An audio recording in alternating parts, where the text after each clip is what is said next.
এক নিরীহ পরিবারে হঠাৎ অপ্রত্যাশিতভাবে দুজন লোকের আগমন হয়। এদের মধ্যে এমন একজন ছিল যার জন্য পুরো অঞ্চলে একটা সাম্প্রদায়িক দাঙ্গা শুরু হতে যাচ্ছিল। হঠাৎ তার উপস্থিতিতে সেই পরিবারে একের পর এক অ্যাটাক আসতে থাকে। শেষ পর্যন্ত দাঙ্গা আটকানোর জন্য তাদেরকে কতটা অমানসিক নির্মমতার মধ্যে দিয়ে যেতে হয় তা জানতে হলে দেখতে হবে পুরো ভিডিও। বলছিলাম 2021 সালে রিলিজ পাওয়া অসাধারণ ও ভিন্নধর্মী মুভি কুরুথির কথা। তো চলো আর প্যাচাল না বাড়িয়ে শুরু করা যাক আজকের মুভি এক্সপ্লেনেশন। মুভির শুরুতে আমরা ইব্রাহিম নামক এক মুসলিম যুবকের জীবনের একটা ট্র্যাজিক মোমেন্ট দেখতে পাই। ইব্রাহিম তার মেয়ে জোহরা এবং স্ত্রী জিন্নাতকে নিয়ে সুখে শান্তিতে বাস করত। সে ছিল রাবার বাগানের একজন কর্মচারী। একদিন ঝড় বৃষ্টির রাতে বাগান থেকে ফিরে এসে সে দেখতে পায় তার ঘরের বাড়ি পুরোটাই মাটির নিচে চাপা পড়ে আছে।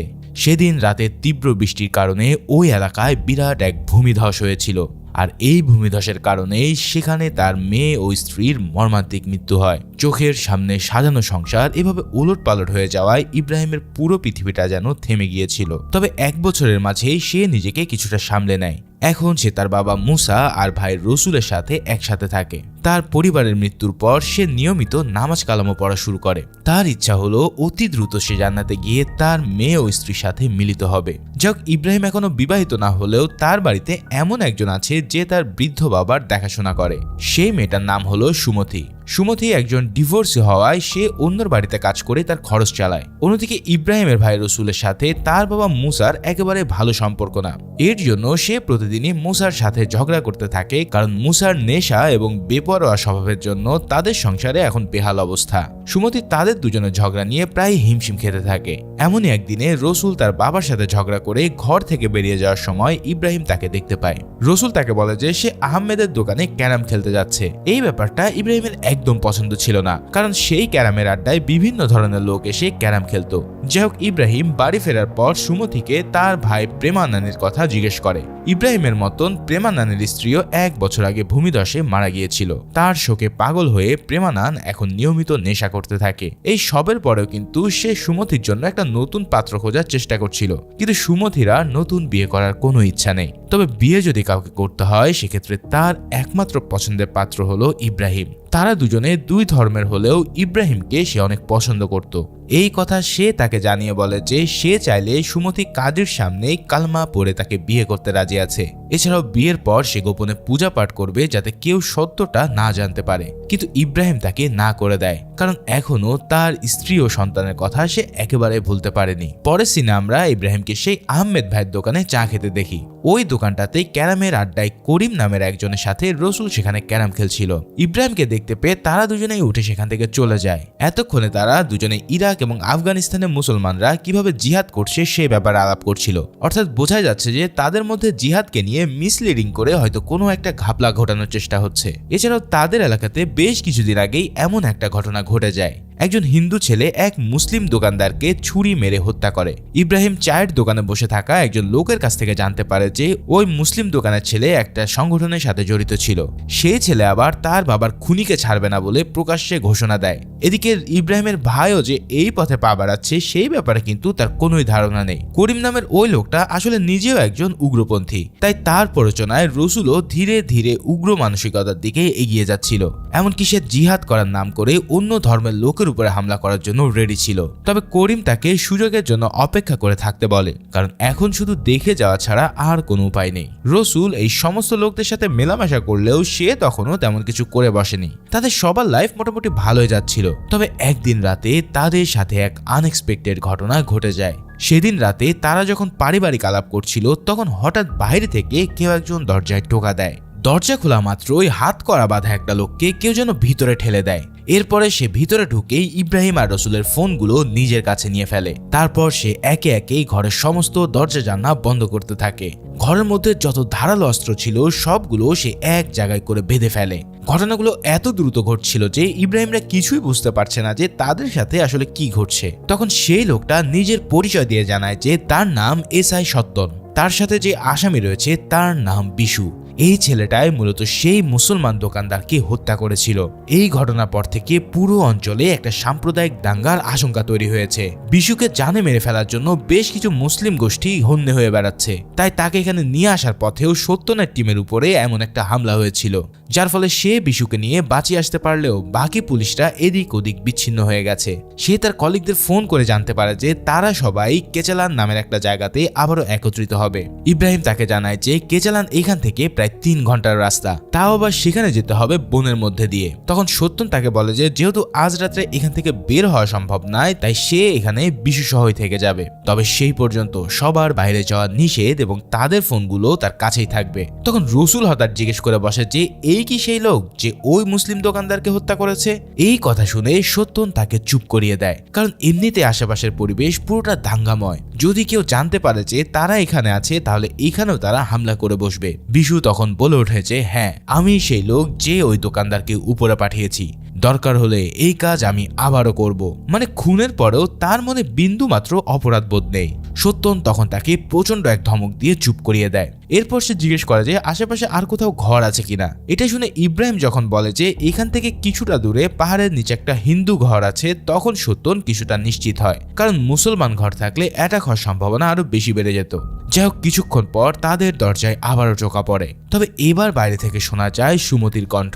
প্রতিদিনকার মতন আজ রাতেও সে ইব্রাহিমদের জন্য রাতের খাবার নিয়ে এসেছে।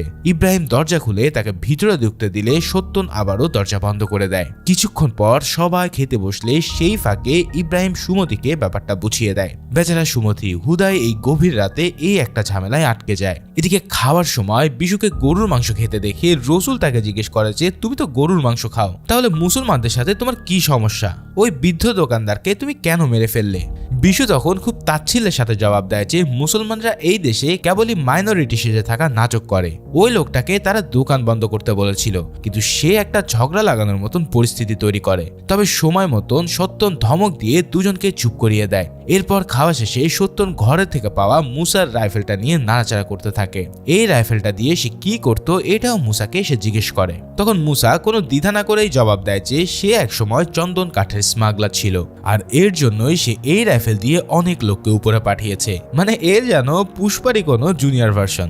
যাই হোক, মুসার এই কথা শুনে ইব্রাহিম তাকে চুপ করানোর চেষ্টা করে, কিন্তু সে বলে যে এখন আর আমার সাথে এসআই সাহেব কি বা করবে? যদি জেলেও নিয়ে যায় তাহলে আমি সেখানেই আরামে থাকবো। মানে সে জেলে যাওয়াটাকে এই বয়সে এসে পরোয়া করে না। এদিকে বিশু হঠাৎ ওয়াশরুমে যেতে চায়। ওয়াশরুম ঘরের বাইরে হওয়ায় সত্যন তাকে নিয়ে বাইরে বেরোয়। তখন সে সত্যনকে ভুলিয়ে ভালিয়ে তার পক্ষে নেওয়ার চেষ্টা করে। তবে সত্যন কিন্তু তার কথাতে বিন্দু মাত্র প্রভাবিত না হয়ে তাকে ঘাড় ধরে আবার ঘরের দিকে নিয়ে যায়। এদিকে এই সময়টাতে রসুল আর ইব্রাহিমের মধ্যেও তর্কাতর্কি চলছিল। রসুল এই উগ্রবাদী হিন্দুকে আর এক মুহূর্তের জন্য নিজের ঘরে রাখতে চায় না।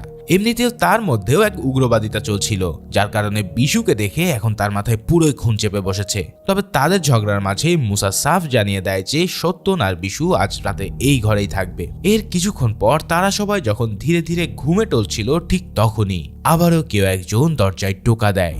এবার যে দরজায় টোকা দেয় সে আর কেউই নয়, বরং রসুলের ব্রেন ওয়াশ করা সেই সহচর করিম। করিমের আওয়াজ পেয়ে সত্যন আর সুমতি দ্রুত ঘরের ভিতরে চলে যায়। এরপর ইব্রাহিম দরজা খুলে দিলে করিম ভিতরে ঢুকে বলে যে কি তোমাদের সবার ফোন বন্ধ কেন? আমার ভীষণ চিন্তা হচ্ছিল, তাই তোমাদেরকে দেখতে চলে এসেছি। তবে পানি দেওয়ার পরেই হঠাৎ ইব্রাহিমের চোখ যায় করিমের বাইকের দিকে। সেটা দেখে সে বলে ওঠে যে এই করিম, তোর কাছে তো কোনো বাইক ছিল না, তাহলে কি তোর সাথে কেউ আছে? এই সব বলার পরেই সেই ঘরে এসে ঢোকে আর এক ব্যক্তি, যার নাম লাইক। এই লাইকের উপস্থিতি দেখে সবাই কেমন যেন ভয়ে জমে যায়, কারণ লাইক হচ্ছে এই কমিউনিটির একজন উগ্রবাদী লোক, যাকে পুরো অঞ্চলে সবাই চেনে। সে তাদেরকে বলে যে বেঙ্গালুরু থেকে ফিরে আসার সময় এই গ্রাম ক্রস করতে গিয়ে তারা সেখানে আটকে গেছে, তাই আজকের রাতটা সে এখানেই কাটাতে চায়। তবে ইব্রাহিম তখন বলে যে তার ঘরের ছাদে ছিদ্র রয়েছে, তাই বৃষ্টির জন্য এখানে থাকা যাবে না। কিন্তু তবুও লাইক যেন তার পিছনে আঠার মতো লেগে থাকতে চায়। এবার সে তাদের কাছে খাবার জন্য কিছু চাইলে ইব্রাহিম ইতস্তবোধ করতে থাকে। ঠিক তখনই সুমতি ভাতের থালা নিয়ে বেরিয়ে এসে বলে যে আসলে ছাদের ফুটোটা তার নিজের ঘরে, তাই সে আজ রাতে এখানে থাকার জন্য চলে এসেছে। এই কথা বলে সে ভিতরে চলে গেলে লাইক তখন বলে সুমতির কথাটা বিশ্বাস হচ্ছে না, নিশ্চয়ই এর মধ্যে কোনো ঘাপলা আছে। আসলে তার উদ্দেশ্য ছিল যে এই ঘরে সবার পিছনে আঠার মতো লেগে থেকে বিশুর খোঁজ বের করা, কারণ সে হয়তো কোনোভাবে খবরটা পেয়ে গেছে।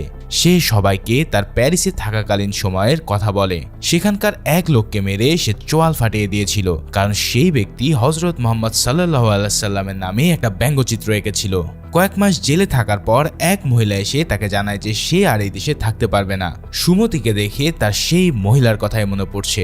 এবার মুসা তার কথা শুনে রেগে গিয়ে তখনই তাকে ঘর থেকে বেরিয়ে যেতে বলে, কিন্তু লাইক তখন বলে ওঠে যে তার বাবাও ঠিক মুসার মতোই বৃদ্ধ ছিল, তিনি তার জীবনে একটা পিঁপড়াও হত্যা করেনি, অথচ এই বিশু তাকে নির্মমভাবে হত্যা করেছে।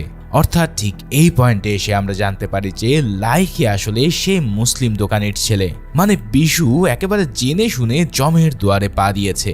লাইকের মুখ থেকে এই কথাগুলো বের হওয়ার পরেই সত্যন আর অপেক্ষা না করে ঘর থেকে বেরিয়ে আসে। এরপর সে লাইকের সামনে চেয়ার টেনে তাকে বলে যে তোমরা তো এই ছেলের চেয়ে অধম, তোমরা আইন নিজের হাতে তুলে নিয়ে তাকে বিনা বিচারে হত্যা করবে। লাইক তবুও সত্যনকে তাদের হাতে বিশুকে তুলে দিতে বলে কথা দেয় যে বিশুকে নিয়ে যে সত্যন এখানে এসেছে তা কেউই জানবে না। কিছুদিনের মধ্যেই খবরটা ধামাচাপা পড়ে যাবে। সবাই ভেবে নেবে যে বিশু পুলিশের হাত থেকে পালিয়ে গিয়ে লুকিয়ে আছে, কিন্তু সত্যন এই কথায় একদম রাজি না হয়ে উল্টো তাকে জেলে পাঠানোর হুমকি দিয়ে দেয়। ঠিক তখনই সেই ঘরে এসে ঢোকে লাইকের আরেক সহযোগী উমর। গাট্টা গুট্টার ক্রিমিনাল চেহারার এই লোকটাকে দেখে সবাই বেশ ভয় পেয়ে যায়। এবার সত্যন টেবিলের নিচে ধীরে ধীরে লাইকের দিকে পিস্তল তাক করতে যায়, কিন্তু লাইক যে আগে থেকেই তার হাতে একটা ছোট্ট ছুরি নিয়ে রেডি ছিল সেটা সে খেয়ালই করেনি। চোখের পলকে লাইক টেবিলকে উল্টে দিয়ে সত্যনের গলায় ছুরিটা চেপে ধরে। এরপর সে সবার সামনে সোজাসুজি তার গলা কেচে দেয়। এই নৃশংস অবস্থা দেখে ইব্রাহিম সহ তার পুরো পরিবার রীতিমতো ভয়ে জমে যায়। সত্যনকে ফেলে দিয়ে লাইক এবার বিশুকে ধরার জন্য অন্য রুমে যায়, কিন্তু তখন তার সামনে সুমতি এসে রাইফেল তাক করে বসে। পরক্ষণেই শেষ চেষ্টা হিসেবে সত্যন লাইকের দিকে একটা গুলি চালায়, তবে সেটা লক্ষ্যভ্রষ্ট হয়। তখন বাইরে থেকে করিম এসে লাথি দিয়ে পিস্তল তাকে ছিটকে ফেলে। এরপর লাইক আবারও বিশুকে ধরতে গেলে এবার ইব্রাহিম সত্যনের পিস্তলটা কুড়িয়ে নিয়ে তাদের দিকে তাক করে সেই মুহূর্তে তার ঘর থেকে বেরিয়ে যেতে বলে। এবার লাইক আর তার সাঙ্গপাঙ্গরা সেখান থেকে সরে পড়তে বাধ্য হয়। এরপর ইব্রাহিম ঘরের দরজা বন্ধ করে সত্যনের কাছে যায়। সে ততক্ষণে প্রায় মৃত্যুর কাছাকাছি পৌঁছে গেছে।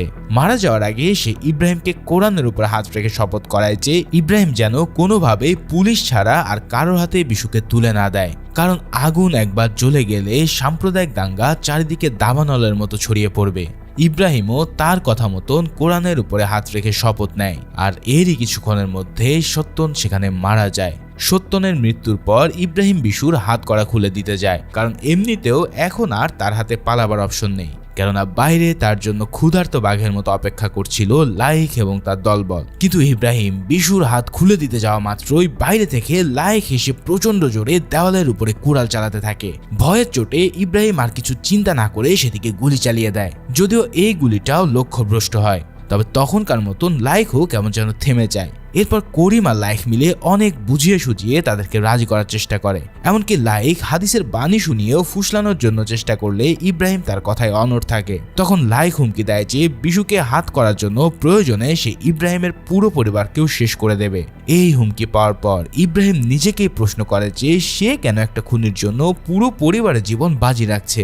সুমতি তখন তাকে বলে যে এই ঝামেলাটা শুরু হয়েছিল হিন্দুদের মন্দিরের অবমাননা থেকে।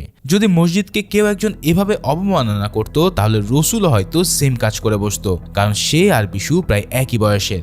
এরই মধ্যে করিম এসে আবার বাইরের ঘরের ইলেকট্রিক লাইন বিচ্ছিন্ন করে দেয়। তখন সবাই গিয়ে ভেবে নেয় যে হয়তো লোডশেডিং হচ্ছে, আর তারা বাতি জ্বালিয়ে বসে থাকে। বিশুর সাথে কথা বলতে গিয়ে তারা বুঝতে পারে যে সে আসলে কতটা ব্রেইন ওয়াশড। মুসলমানদের জন্য তার প্রতিটা শিরায় শিরায় জমে আছে রাগ আর ঘৃণা। এমনকি 100 বছর আগের মোগলদেরকেও সে মুসলমানদের সাথে তুলনা করতে থাকে। কিন্তু মুসা তাকে বলে যে এই রাজা বাদশাদের সাথে তাদের তো কোনো লেনদেনই নেই, বরং তারা নিজেরা কিভাবে এই গরিবের মধ্যে দিয়ে জীবন পার করবে সেটাই বরং চিন্তার কারণ। এদিকে এই সব কথা বলতে বলতে সবাই হঠাৎ ছাদের উপরে কারো নড়াচড়া শব্দ শুনতে পায়।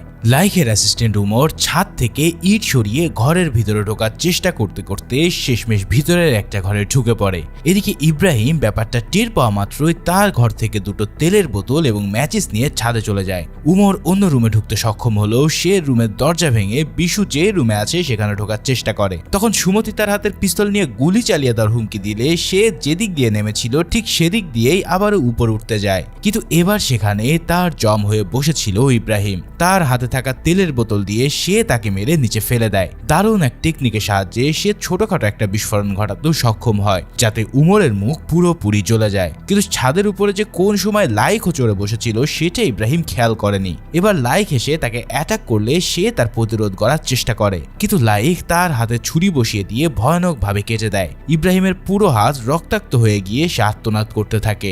এই কাণ্ড দেখে নিচ থেকে সুমতি ছাদের ফাঁকা জায়গার দিকে লক্ষ্য করে গুলি চালায়। গুলির কারণে লাইক তার ব্যালেন্স হারিয়ে ঘরের ছাদের বেশ কিছুটা ইট ফেলে দিয়ে ফাঁকা জায়গায় ঝুলতে থাকে, আর ইব্রাহিমও ছাদ থেকে লাফিয়ে নিচে পড়ে যায়। সুমতির হাতে কিন্তু তখনও পিস্তল ধরা ছিল।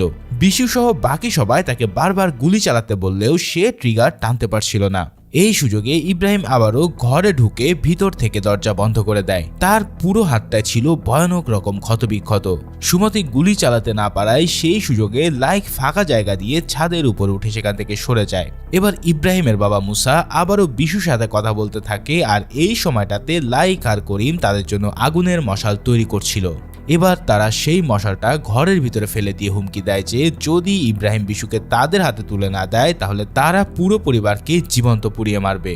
ওদিকে সুমতির ভাই প্রেমানন্দ তার খোঁজ করতে করতে ইব্রাহিমের বাড়ির দিকে এসে দেখতে পায় যে পুরো বাড়িটাই অন্ধকারে ঢাকা। হঠাৎ করিমের সাথে তার দেখা হলে করিম তাকে বলে যে সে এই বাড়ির ইলেকট্রিক লাইন রিপেয়ার করতে এসেছে। করিমের সাথে লাইককে দেখে প্রেমেন তার পরিচয় জিজ্ঞেস করলে সে জানায় যে লাইক তার বন্ধু, কিন্তু তার চোখে মুখে রক্ত দেখে প্রেমেন বুঝতে পারে যে কিছু একটা ঘাপলা নিশ্চয়ই তো আছে। তার উপর সে চলে যেতে চাইলেও লাইক ক্রমশ তার দিকে এগিয়ে আসছিল। অগত্যা সে তাদের দিকে নিজের সবজিগুলো ছুঁড়ে মেরে দিয়ে জঙ্গলের আড়ালে লুকিয়ে একটা গাছে উঠে পড়ে। সেই গাছে আবার একটা ভীমরুলের বাসা ছিল। প্রেমেন মক্ষম সুযোগ পেয়ে ভীমরুলের বাসাটাকে লাথি মেরে ফেলে দেয়। সাথে সাথে ভীমরুলের দল লাইক আর করিমের অবস্থা একবারে 12টা বাজিয়ে ফেলে। তারা দুজনে সেখান থেকে সরে পড়তে বাধ্য হলে সেই সুযোগে প্রেমেন ইব্রাহিমের ঘরে চলে যায়। প্রথমে সে ঘরে ঢোকার পর পরিস্থিতি কিছুই বুঝতে পারছিল না, কিন্তু ইব্রাহিম তাকে কিছু বলার আগেই হঠাৎ তার পা থেকে রক্ত গড়িয়ে পড়তে দেখা যায়। তখন তারা বুঝতে পারে যে এই আঘাত আসলে সাপের কামড়। তৎক্ষণাৎ ইব্রাহিম তাকে প্রাথমিক চিকিৎসা দেওয়া শুরু করলেও ক্ষতস্থান নীল হয়ে যাওয়া থেকে বোঝা যাচ্ছিল যে দ্রুত হসপিটালে না নিলে প্রেমেনের জীবন সংশয়ে পড়তে পারে। তাই সুমতিও ইব্রাহিমকে জোরাজুরি করতে থাকে তাকে হসপিটালে নিয়ে যাওয়ার জন্য, কিন্তু সবচেয়ে কাছের হসপিটালটাও এখান থেকে প্রায় 3 ঘন্টার দূরে। লাইক আর করিম ফিরে আসার আগে সেখানে যেতে হলে অবশ্যই তাদের বাইক বা গাড়ি দরকার। ঠিক তখনই বিশু তার পকেট থেকে একটা চাবি বের করে বলে যে এই চাবিটা লাইকের বাইকের। লাইক যখন ছাদ থেকে ঝুলছিল তখন সেটা তার পকেট থেকে পড়ে গেছে। এবার ইব্রাহিম রসুলকে সেই বাইকটা করে প্রেমেনকে নিয়ে যেতে বলে। সে নিজেও বিশুকে নিয়ে পুলিশ স্টেশনের দিকে রওনা দিতে চায়, কিন্তু রসুল তাতে কোনোভাবেই রাজি হয় না। এই সব কথা শুনে সুমতি বলে যে সে বরং প্রেমেন আর বিশুকে নিয়ে চলে যাক, কিন্তু রসুল তাতেও বাদ সাধলে তার সাথে এবার সুমিতির তর্ক লেগে যায়। সে বলতে থাকে যে বিশু পালাবে কি না পালাবে সেটা তুমি ডিসাইড করার কে। সে তো একটা ভুল করেছিল, কারণ তারা আমাদের মন্দিরকে অবমাননা করেছে। তোমাদের মসজিদকে নিয়ে কেউ কথা বলে তোমরা নিশ্চয়ই চুপ থাকবে না। এই কথা শোনার পর ইব্রাহিম অবাক হয়ে তাকে জিজ্ঞেস করে যে তুমি এসব কিভাবে জানো। তখন সুমতি জবাব দেয় যে সে এতদিন নিজেই বিশুকে লুকিয়ে রেখে তাকে খাবার দিত। মানে এখানে ঘরের মানুষদের মধ্যে এবার দাঙ্গা লেগে যাওয়ার মতো অবস্থা। তার উপর কোথা থেকে যেন করিম এসে একটা লাঠি দিয়ে ইব্রাহিমকে পেটাতে শুরু করে। এই অবস্থায় সুমতি সরাসরি করিমের পেটে গুলি চালিয়ে দেয়। তারপর সে ইব্রাহিমকেও পিস্তল দেখিয়ে বিশু আর প্রেমেনকে নিয়ে বাইকে করে বেরিয়ে যায়। তাদেরকে পালিয়ে যেতে দেখে লাইক অনেকক্ষণ ধরে তাড়া করেও তাদেরকে ধরতে পারে না। এবার সে প্রচন্ড রেগে মেগে ইব্রাহিমের ঘরে এসে তাকে ভীষণ মারধর করে। তখন করিম জানায় যে তার উপরে আসলে গুলিটা সুমতি চালিয়েছে। তখন লাইক তাকে বলে সুযোগ মতন সবাই যে নিজের সাইডটা বেছে নেয় তার প্রমাণ তো তুমি পেয়ে গেছো। এবার তারা কোথায় গেছে সেটা যদি তুমি আমাকে না বলো তাহলে খোদা তোমাকে ভীষণ শাস্তি দেবে। ইব্রাহিম তার কথার জবাব দেওয়ার আগে রসুল জানিয়ে দেয় যে সুমতিরা হসপিটালের দিকে গেছে। এরপর ইব্রাহিম নিজেই তাকে জানায় যে সুমতি যেই পথে গেছে সেই পথে গেলে তাদেরকে আর ধরা যাবে না। তাদেরকে ধরতে হলে জঙ্গলের ভিতর দিয়ে একটা শর্টকাট রাস্তা আছে যেটা কেবল সেই চেনে। তখন লাইক তাদেরকে জিজ্ঞেস করে যে তাদের মধ্যে কেউ কি জিপ চালাতে পারে কিনা, কারণ সত্যনের জিপটা সে হাতে করে রেখেছিল। সবাইকে অবাক করে দিয়ে মুসা এই কাজের জন্য রাজি হয়ে যায়। জঙ্গলের ভিতরের রাস্তাটা তার চেয়ে ভালো আর কেউই চেনে না। এরপর মুসা তার ড্রেস আপ সেরে নিয়ে লাইক সহ সবাইকে নিয়ে ক্যানচালের উদ্দেশ্যে জিপে রওনা দেয়। পথে অনেক বাধা বিপত্তি এড়িয়ে তারা একটা পাহাড়ের কাছে এসে থামে। ইব্রাহিম লাইককে জানায় যে সেই পাহাড়ের উপরে দাঁড়িয়ে যদি দূর থেকে লাইট দেখা যায় তাহলে বোঝা যাবে যে বিশুরা তাদের পিছনে না সামনে আছে, আর তাদেরকে এই রাস্তা দিয়ে এসে তাদের সামনে থামতে হবে। লাইক রসুলকে নিয়ে সেই পাহাড়ের উপরে উঠে দূর থেকে আসা বাইকের হেডলাইটের আলো দেখতে পেয়ে সে দ্রুত গাড়ি নিয়ে ফিরে আসে। কিছুক্ষণ পর বিশু, প্রেমেনা, সুমথি বাইকে করে এসে রাস্তার মাঝে জিপ দাঁড়িয়ে থাকতে দেখে ঘাবড়ে যায়। বিশু কিন্তু ঠিকই বুঝতে পারে যে তাদের পথে কারা রয়েছে, তাই সে প্রেমেনা সুমতিকে ঠেলে ফেলে দিয়ে একাই মরবে বলে এগিয়ে যায়। বিশুকে পালিয়ে যেতে দেখে লাইকও মুসাকে সেদিকে জিপ চালাতে বলে। বেশ কিছুক্ষণ চেস করার পর বিশু তার বাইকের কন্ট্রোল হারিয়ে মাটিতে পড়ে যায়। তখন লাইক মুসাকে তার উপরে জিপটা চালিয়ে দিতে বলে, তবে মুসা তার কথা না শুনে বাইকটাকে পাশ কাটিয়ে চলে যায়। এরপর সে ইব্রাহিমকে জিনটাকে ফেলে দাও বলে লাভ দেওয়ার জন্য সিগন্যাল দেয়। মূলত চন্দন কাঠ চুরি করার সময় ধরা পড়ার ভয় থাকলে কাঠ ফেলে দেওয়ার জন্য স্মাগলাররা এই কোড ওয়ার্ডটা ইউজ করত। ইব্রাহিম তার ইশারা বোঝা মাত্রই রসুলকে গাড়ি থেকে ঠেলে ফেলে দেয়, কিন্তু লাইক ইব্রাহিমের গলা চেপে ধরে তাকে নিয়ে গাড়ি থেকে লাফিয়ে পড়ে, কারণ মুসা জিপটা এলোপাথারি চালাচ্ছিল।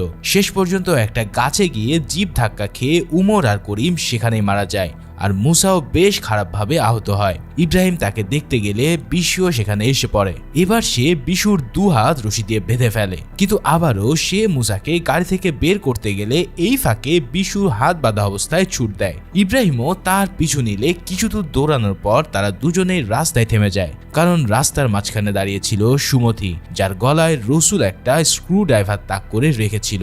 কারণ এত কিছু হওয়ার পর সে নিজেও তার উগ্র চেতনাকে আর দমিয়ে রাখতে পারছে না। তার পিছন থেকে লাইক বেরিয়ে এসে এবার সুমতির গলা ছুরি চেপে ধরে। সে ইব্রাহিমকে বলে যে আজকে তুমি যেসব পাপ করেছো তার একমাত্র প্রায়শ্চিত্ত হলো এই ছেলেটাকে তুমি নিজ হাতে হত্যা করবে। এই কথা শুনে যেন ইব্রাহিমের বুক থরথর করে কেঁপে ওঠে, কিন্তু লাইকও কাজটা না করলে তার সামনে সুমতির গলা কেটে দেওয়ার হুমকি দেয়, যার ফলে ইব্রাহিম বাধ্য হয়ে বিশুর গলায় ছুরি ধরলেও সে ইতস্ত করতে থাকে। অন্যদিকে লাইকও সুমতির গলা প্রায় কেটেই দিতে যাচ্ছিল। ভাইরে ভাই, এই মোমেন্টগুলো যে কত ইন্টেন্স ছিল সেটা যারা মুভি দেখেছে কেবল তারাই রিলেট করতে পারবে। ইব্রাহিম কাঁপা কাঁপা হাতে বিশুর গলায় ধীরে ধীরে ছুরিটা চেপে ধরলে পরক্ষণে প্রেমান এসে পিছন থেকে লাইককে গুলি করে বসে। ইব্রাহিম তৎক্ষণাৎ বিশুর হাত খুলে দিয়ে তাকে দৌড় দিতে বলে। সে পালাতে শুরু করলে লাইক এবার প্রচন্ড বেগে তার পিছু নেয়। অনেক দূর দৌড়ানোর পর সে প্রায় বাঘের মতোই বিশুর উপরে ঝাঁপিয়ে পড়ে তাকে ধরে ফেলে। তাকে দেখে বোঝা যাচ্ছিল যে তার চোখে মুখে কতটা ঘৃণা আর প্রতিশোধের নেশা রয়েছে। এবার সে বিশুকে নিজের শরীরের সমস্ত শক্তি দিয়ে মারাত্মকভাবে মারধর শুরু করে, এমনকি সে বিশুর একটা হাত আর একটা পাও ভেঙে দেয়। এভাবে তাকে আধমরা করে দেওয়ার পর সে পাশ থেকে বিশাল এক পাথর কুড়িয়ে এনে তার উপরে ফেলে তাকে খতম করতে যায়, কিন্তু পাথর ফেলার আগে সামনে থেকে ইব্রাহিম এসে তার পেটে ছুরি ঢুকিয়ে দেয়। তার হাত থেকে পাথরটা পড়ে গেলে বিশু প্রাণে বেঁচে যায়। ইব্রাহিম তখন আরো একটা আঘাত করে তাকে মারাত্মকভাবে জখম করে রাখে। প্রায় মৃত্যু পথযাত্রী অবস্থায় লাইক তাকে জিজ্ঞেস করে যে এই ছেলেটাকে বাঁচিয়ে তোমার কি লাভ হলো, আর শেষ পর্যন্ত তুমি নিজেও তো একজন খুনি হলে। ইব্রাহিম তার কথার কোনো জবাব না দিয়ে আস্তাগফিরুল্লাহ পড়তে পড়তে পিছিয়ে যায়। লাইক তার পেট থেকে ছুরিটা বের করা মাত্রই অঝোর ধারায় রক্ত ঝরতে থাকে। শেষ পর্যন্ত নিজের প্রতিশোধ পূর্ণ না করে তাকে করুণ মৃত্যু বরণ করে নিতে হয়। তবে মরার ঠিক আগে সে রসুলের হাতে নিজের ছুরিটা তুলে দেয়।